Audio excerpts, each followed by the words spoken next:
Yana Imom Shofiy rahimahullohning g'azallaridan keltiribdi muallif. Imom Shofiyning so'zlari: "Thalathun hunna muhlikatul anami wa da'iyatus sahihi ila istiqami, dawamu mudamati wa dawamu wat'i wa idkhalut ta'ami ala ta'ami." Qarang, eng yaxshi bizga maslahatlar bu. 3 ta narsa bor, xalqlarni halok qiluvchi. Ya'ni muhlika degani 3 ta narsa borki, agar insonlar shunda davomiy bo'lsa, aniq halokatga uchraydi. Va da'iyatus sahihi ila istiqami.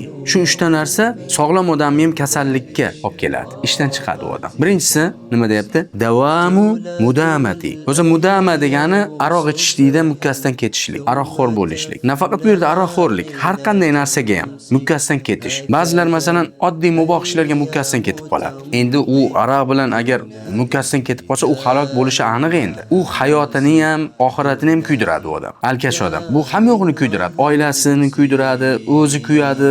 Xullas kalom uni bir oqibati juda ham dunyo oxiratda ham yaxshi emas. Nafaqat hozir masalan hozirgi kunda telefonga shortlarni ko'rish, haliginaqa bema'ni narsalarni ko'rishga mukkasidan ketish. Xullas kalom gunoh ishlarda mukkasidan ketib qolish. Qimorda bo'lsin, har bu halokatga uchrashi aniq. Ikkinchisi esa vadavam muwatti. Uni ish dardi jimo qilish. Faqat hayoli jimo bilan, ya'ni ayol bilan qo'shilish. Bu ham insonni halokatga olib boradi. Insonni zaiflashtiradi, quvvatini ketkazadi va buni halokatga olib boradi oxiri bor. Uchinchisi va idkhalut ta'ami ala ta'am. Taom ustiga kirgizishlik. Bu degani o'zi qorin to'q. Yegan ovqatdan masalan hazm bo'lgan yo'q, yana ovqat yeydi. U hazm bo'lgan yo'q, yana yeydi. U hazm bo'lgan yo'q, yana yeydi.